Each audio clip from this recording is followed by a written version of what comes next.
Released on February 27, 2016 on PC as a result of a successful Kickstarter campaign which was funded on April 18, 2014, we have Bear Simulator. Developed and released by FRAPS Studios, Bear Simulator is exactly as it describes itself. It's a game where you play as a bear and explore stuff. Funny enough, in this game you play as a bear, generally going around eating and exploring. There's a large number of locales to visit and things you can interact with. The game also makes use of a lot of pop culture references, or memes if you'd prefer to call them that.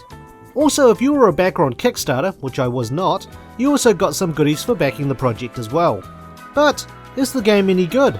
Bear with me as we go to the good. The game promotes exploration and being a bear over just about everything else. As your bear explores, he can eat a number of items found lying around, or hunt the local wildlife. By doing this, you gain stat bonuses that you can use to do more damage to your enemies, run faster, stay underwater longer, or have more health and stamina. Some food or animals are hidden in some pretty crafty places, so in order to find and eat them all, you'll need to search every nook and cranny, making finding them that much more satisfying overall. As I mentioned earlier, locations do have a number of pop culture references and some amusing stuff, but to balance it out, there are secrets out there that you can discover which can unlock things back at your den, whether it's purely cosmetic or to aid you in the game. For example, different beds replenish different amounts of health and stamina. You can even befriend animals who'll either live in and or hang around your den. The other neat thing is while you can explore the areas during the day, exploring them at night is a different experience altogether, as certain creatures and events will only happen during the night. Some of the role-playing elements were also another thing I quite liked. As I briefed earlier, you can get stat bonuses by eating animals, berries and grubs. These stat bonuses are permanent, and some animals can actually decrease a stat when consumed, making you think about whether you should eat that animal or grub just yet. As you level up stats and earn bear points, you can unlock passive skills to make things a little easier, such as increasing the height you can fall from before you take damage by raising your jump skill, or whether you can interpret scents left behind by various animals by raising your intelligence.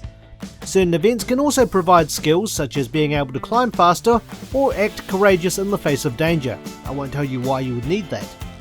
What I will tell you though is that the game, like any other, isn't perfect, and with the good we have the bad. While I did praise some of the role-playing elements, some of the requirements I found were a little unusual. While needing higher strength to break down doors makes sense, needing higher intelligence in order to eat things makes just as much sense as some RPGs requiring you to have certain stats just to wear clothes or armour. Lack of food to replenish your stamina was something I wasn't entirely keen on as well. Early on in the game I found myself dangerously low on stamina in some places, and once you run out of stamina, activities start affecting your health. Probably wouldn't have hurt to maybe have berries or vegetables as regrowable food sources to keep stamina up in exchange for not giving you any permanent stat increases. Visually, the game did suffer from the odd frame dip, and I noticed white outlines on a lot of objects while travelling around at night, which I eventually grew accustomed to. I also found that I couldn't seem to map my controller to the game, essentially locking me into my keyboard and mouse setup.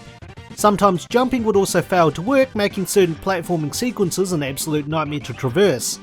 I also found myself stuck in some places of the game, forcing me to save the game, exit to the main menu and reload, which could get very annoying, especially having to reload at the start of whichever area you're in, or at your den. Also, like to point out that Colourful Adventureland has been one of the more frustrating first-person platforming areas I've ever had to deal with in quite a while. Music I found tends to be absent from a lot of places, and while I appreciate the ambient noise, some more background music would be nice. I think that pretty much covers what I didn't like about the game, so it's time for me to give the opinion.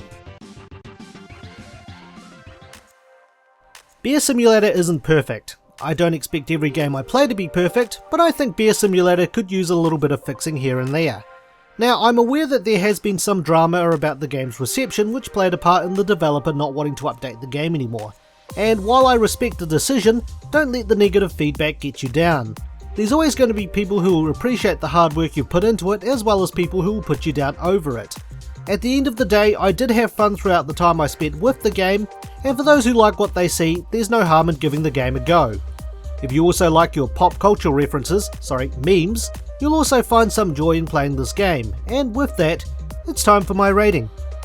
I would give Beer Simulator the amount of missed opportunities that I could have used beer puns throughout this review out of 10. Thanks for watching, and stay tuned for the next Infinite Backlog review.